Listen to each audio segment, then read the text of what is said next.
Graça e paz, família de Deus, continuando aqui no capítulo 15 do Evangelho de Mateus. Hoje vamos falar do versículo 29 até o versículo 31. Observamos aqui que a Bíblia diz que uma grande multidão levavam outras pessoas até a Jesus, e essas pessoas que eram levadas por essa multidão eram pessoas com algumas deficiências citadas aqui, mas nós sabemos que poderiam existir outras coisas. Mas foram citadas aqui, por exemplo, os aleijados, os cegos, os paralíticos e os mudos. Ou seja, pessoas que tinham em si a deficiência que dificultavam a sua mobilidade e a sua autonomia, que sempre dependiam de outros. E, na verdade, essas pessoas que tinham essas condições, vamos dizer, dentro da normalidade, levavam essas pessoas que não tinham essas condições ativas na sua vida, tinham essa deficiência, vamos dizer assim, para que chegasse até Jesus. E a Bíblia diz que Jesus curou essas pessoas. E a Bíblia diz que as pessoas se maravilhavam em ver que os paralíticos andavam, os aleijados eram também curados, que os cegos viam e os mudos voltavam a falar, ou falavam. E a Bíblia diz então que as pessoas se maravilhavam a ver esses milagres, louvavam o nome do Senhor. E o que nós temos que entender aqui é que a palavra do Senhor também nos diz que nós, anteriormente, antes de Jesus, estávamos mortos em nossos delitos. Ou seja, nós, antes de Jesus, havia nós também grandes deficiências. Nós também não tínhamos essa autonomia, nós não tínhamos essa mobilidade, já que estávamos mortos em nossos delitos. Não estávamos mortos fisicamente, porque afinal nos movíamos naturalmente, humanamente falando, mas espiritualmente havia em nós essa deficiência. Mas nós também fomos conduzidos a Cristo por outras pessoas. Alguém nos anunciou o Evangelho, alguém pela obra do Espírito Santo. Após termos ouvido o Evangelho, essas pessoas nos conduziram até Cristo, o Espírito Santo nos conduziu a um arrependimento, nos trouxe a consciência do pecado, da justiça e do juízo. O Espírito Santo trabalhou em nossas vidas, nos deu visão, nos deu condição de falar, nos deu condição de andarmos para andarmos no caminho do Senhor, para também anunciarmos o Evangelho, para enxergarmos as maravilhas de Deus. E agora precisamos entender que nós também temos que dar continuidade a essa obra, porque alguém fez isso por nós e principalmente Cristo fez isso pelas pessoas. O Senhor nos deu a vida, o Senhor nos conduziu a essa oportunidade de sermos restaurados. E agora a Bíblia diz que quando Jesus subiu ao céu, ele deixou o seu corpo, a sua igreja, instalada na terra para continuar a sua obra.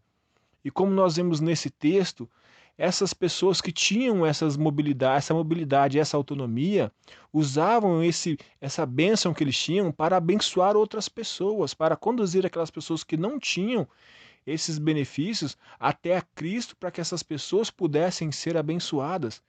Então nós vemos aqui o que Jesus fez com essas pessoas. Eles não podiam enxergar e Cristo deu a elas a oportunidade de contemplar as maravilhas de Deus. Não tinham condição de se dirigir até o Evangelho, de se conduzir até Deus, por serem pessoas debilitadas ali. Havia enfermidades nela, como diz aqui que alguns foram curados.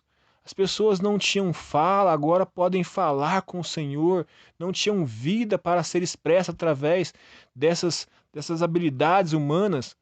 Mas aqui, trazendo para o lado espiritual, essas pessoas estavam mortas espiritualmente, como eu disse, debilitadas na sua mobilidade, na sua autonomia. Mas o poder do Evangelho pode alcançar pessoas. Mas a grande mensagem é que nós, à semelhança daquela multidão, temos que conduzir pessoas até o Senhor. Temos que ser esses agentes do reino de Deus que conduzem essas pessoas que por si próprias não têm essa condição de se dirigir até Deus, não têm a condição de enxergar a Deus, não têm condição de clamar a Deus. Então nós vamos orar por elas, interceder por elas, anunciar o Evangelho, pedir ao Espírito Santo que as convença do pecado, da justiça e do juízo, pedir ao Espírito Santo que abra os olhos dela para que elas possam ver as grandezas de Deus e que o Espírito Santo também dê a elas a fé para se conduzir nos caminhos que o Senhor deseja, conduzir no caminho que é Jesus, que leva até o Pai, que leva até a eternidade. Essa é a responsabilidade da igreja. E foi assim que nós um dia nos encontramos com Jesus, porque, como eu disse, nós também estávamos nessa condição. mas o Senhor levantou homens e mulheres cheias da virtude de Deus para anunciar para nós o Evangelho e nos tirar dessa condição. Agora eu e você temos a responsabilidade de fazer isso com outras pessoas, essas pessoas que nós vamos, pela ajuda do Espírito Santo e com a ajuda e a graça e o amor de Deus, nós vamos conduzi-las até Cristo, para que Cristo as cure e as liberte, dê a elas a visão, a fala, dê a elas a mobilidade, a autonomia. Claro que dentro da dependência de Deus, que elas também no futuro possam, e assim o Evangelho vai sendo anunciado de geração em geração.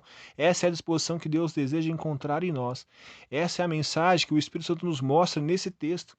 A nossa responsabilidade diante daqueles que estão fragilizados espiritualmente. Assim como diz, como nós outrora também éramos. Então a minha oração hoje é para que nós possamos nos despertar para essa verdade, para a nossa responsabilidade como igreja de Jesus. Amém? Eu quero convidar a você para orar comigo em nome de Jesus. Deus Todo-Poderoso, é em nome do Teu Filho amado que nós te louvamos e te agradecemos, porque o Senhor um dia nos deu a visão. O Senhor um dia nos deu, ó Pai, a condição de nos colocarmos de pé e nos dirigirmos até o Senhor. O Senhor nos deu saúde espiritual. O Senhor nos deu a condição de falarmos e abrirmos os nossos lábios e orarmos ao Senhor e falarmos com o Senhor. Mas existem pessoas, ó Pai, que são na mesma condição dessas pessoas que aquela multidão levavam até o Senhor. Pessoas que não têm condições de clamar ao Senhor, mas o Senhor nos levanta como intercessores. Pessoas que não têm condições de se dirigir até o Senhor, mas o Senhor nos levanta, Pai, como aquele ombro amigo, aquele que se põe do lado para colocar essas pessoas de pé com a ajuda e a direção do Teu Espírito Santo para conduzi-los até o Senhor. E o Senhor produz saúde nessas pessoas, Pai. O Senhor dá a elas, ó Pai, a visão, o Senhor dá a elas a saúde, o Senhor dá a elas a fala, a condição de se relacionar com o Senhor pela vida que é gerada neles, pelo poder do Espírito Santo, assim como um dia foi conosco. E nós engrandecemos o nome do Senhor por aquilo que o Senhor já fez em nós e clamamos ao Senhor para que o Senhor nos ajude, ó Pai, que o Senhor nos dê direção e nos mostre onde quer que nós possamos também ser agentes do Senhor para produzir vida na vida dessas pessoas que carecem, que estão sem essa condição de se aproximar do Senhor. Porque existem, Pai, muitas pessoas que carecem do conhecimento do Senhor, conhecimento de Deus, conhecimento do Evangelho, e que o Senhor desperte a sua igreja para essa verdade, que o Senhor deseja que nós sejamos agentes do seu reino para transformar vidas, como um dia o Senhor usou homens e mulheres de Deus para ser agentes de transformação na nossa vida, em nome de Jesus. Nos dá força, sabedoria, graça, entendimento do Teu Espírito Santo, em nome de Jesus. Deus abençoe a sua vida. Se você foi abençoado por essa mensagem, se você tem a consciência de que você foi abençoado pelo Senhor, não apenas com essa mensagem, mas que você hoje tem visão, você tem saúde espiritual, você não é mais uma pessoa paralítica, você não é uma pessoa mais muda, que não tem como clamar, invocar o nome do Senhor. Você sabe disso que Deus já tem feito na sua vida, sabe que Deus deseja fazer em outras vidas, que você possa compartilhar essa mensagem, para que essa mensagem possa chegar o mais longe possível, em mais pessoas possível, e que outras pessoas recebam a vida e a saúde do Senhor. E que você possa, de alguma forma, contribuir para o reino, em nome de Jesus. Deus abençoe grandemente.